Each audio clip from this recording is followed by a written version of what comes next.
Hello everyone, myself Namrata Pagare, Assistant Professor, KK Wagh Institute of Engineering, Education and Research, Nasik. Today's topic is exception and interrupts. So, what are exception and interrupts? They are the special kind of control transfer, or we can call them as unprogrammed calls. It means they alter the normal program flow to handle external events or to report severe errors or exceptional condition. Now, what is the difference between exceptions and interrupts?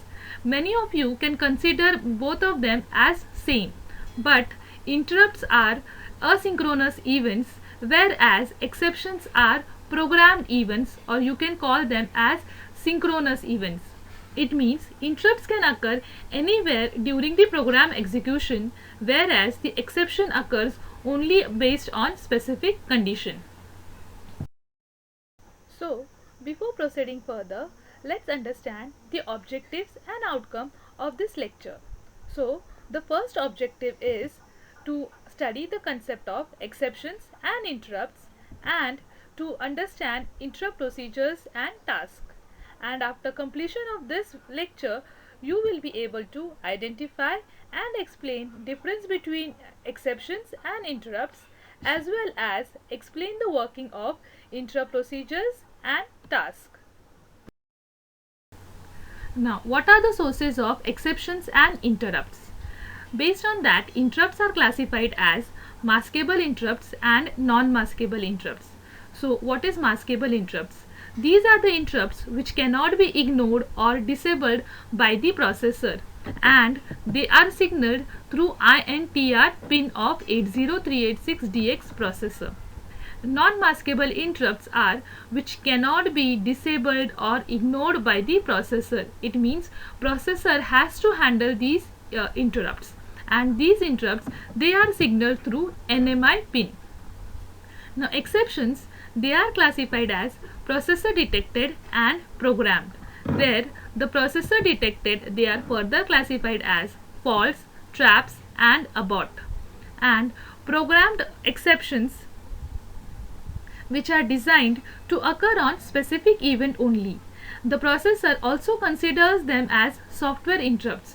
For example, INTO, that is interrupt if overflow, INT3, INTN and bound are the examples of program exceptions. Now, how processor identifies the interrupts? The non-maskable interrupts and the exceptions are recognized by the processor, and they are assigned a predetermined identifiers in the range 0 through 31.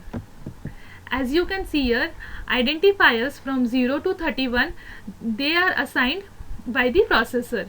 Now, not all of these identifiers are used by the processor. It means many of the identifiers from this are reserved by the processor.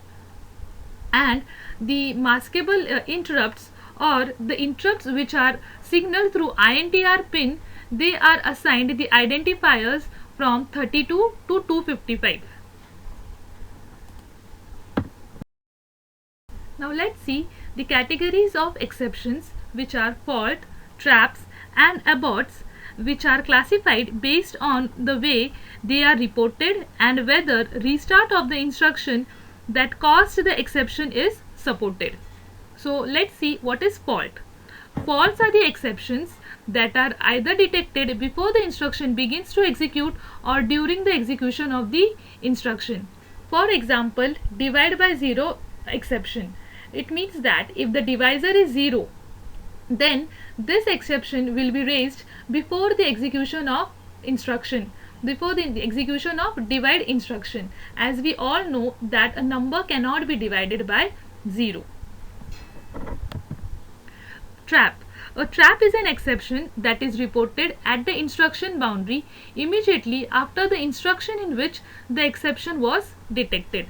For example, INTO exception, that is interrupt if overflow.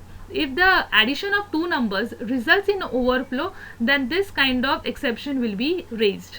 And the third is abort, which is a kind of exception that permits neither precise location of the instruction causing the exception nor the restart of the program that caused the exception. It means the aborts are used to report severe errors such as hardware errors, inconsistent or illegal values in the system tables. Now let's see how the interrupts are enabled and disabled. The processor services interrupts and exceptions only between the end of one instruction and beginning of the next instruction.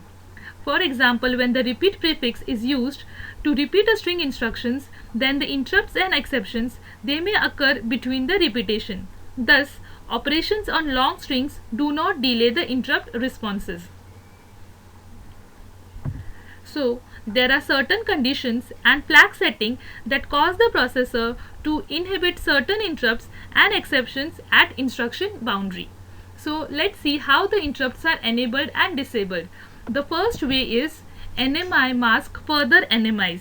It means when an NMI handler is executing, the processor ignores further interrupt signals at the NMI pin until the next interrupt return instruction is executed. It means that until an NMI interrupt is not serviced completely, no other NMI interrupt will be processed. Second is IF mask INTR. Now what is IF? IF is nothing but interrupt flag. So this flag, it controls the acceptance of external interrupts signaled through INTR pin. It means when IF is equal to 0, then INTR interrupts are not processed, and when IF is equal to 1, then INTR interrupts are enabled. There are also the two instructions which are used to alter the content of IF, that is CLI and STI. CLI is used to clear the interrupt flag, it means IF is equal to 0, and STI is used to set the interrupt flag, it means IF is equal to 1. Third is RF mask debug false. What is RF? RF is nothing but a resume flag bit which is present in E flag, which controls the recognition of debug false, and this permits the debug false to be raised for a given instruction most of the time, no matter how many times the instruction is restarted. And the fourth one is move or pop to SS, that is stack segment mask some interrupts and exceptions. It means if an interrupt or exception is processed after the stack segment has been changed but before the stack pointer has received the corresponding change, the two parts of the stack pointer, that is stack segment and stack pointer, are inconsistent for the duration of the interrupt handler or the exception handler. So to prevent this situation, 80386 after a move instruction, that is move to SS, and a pop to SS instruction is inhibited or it is not allowed by NMI or INTR debug exceptions and single step traps at the instruction boundary following the instructions that changes the stack segment. Now, if more than one interrupts or exceptions arise at the same time, then how the processor handles them simultaneously. So let's see how the priority among simultaneous interrupts and exceptions is handled by the processor. So the interrupts and exceptions, they are given two types of priority, that is highest and lowest. So highest priority of interrupts or exceptions are false except debug false, trap instructions, that is INTO, INTN, INT3, then debug traps, debug false, and NMI interrupt, which have highest priority. It means that if a signal is received on INTR pin and at the same time if a signal is received on NMI pin, then the interrupt received on through NMI pin will be processed first, and the lowest priority interrupts, they are received on INTR pin.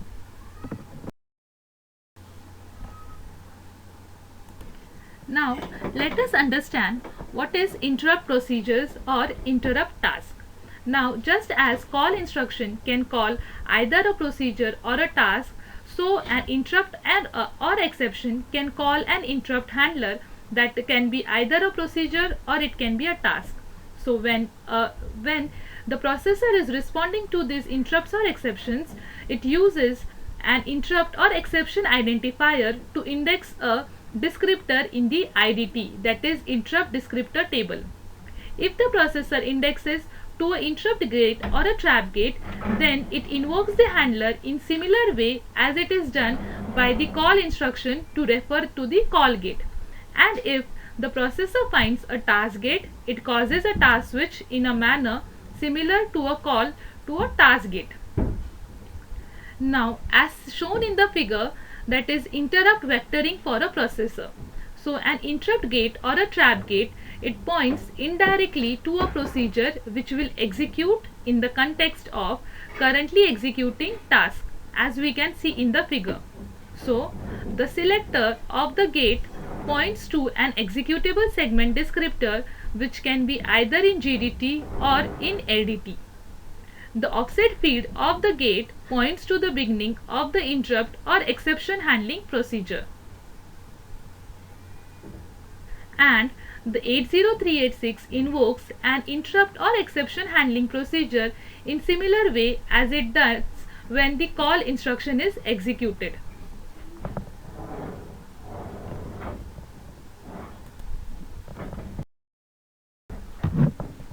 Now let's see what is interrupt task. Whenever an interrupt or exception vectors to a task gate in the IDT, it results into a task switch. So that's why it is known as interrupt task.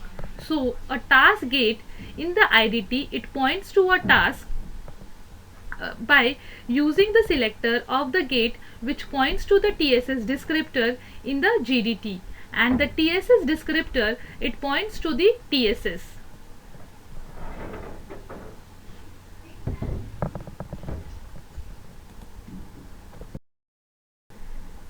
Now let's see error code. Now what are error code? Whenever the exceptions they relate to a specific task, the processor pushes an error code onto the stack of the exception handler. So error code is nothing but it is the information about the interrupt or the exception, providing why that interrupt or exception has occurred and in which segment. So let's see the format of error code. As you can see, it is similar to the format of a selector.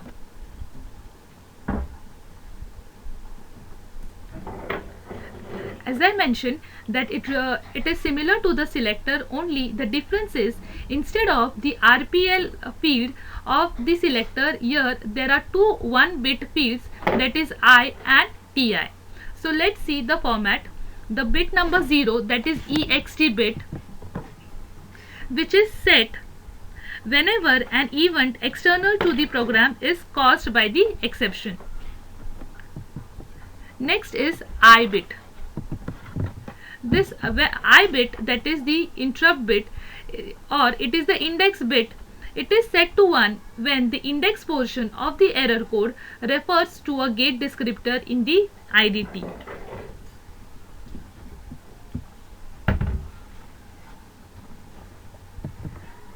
And the third is TI bit.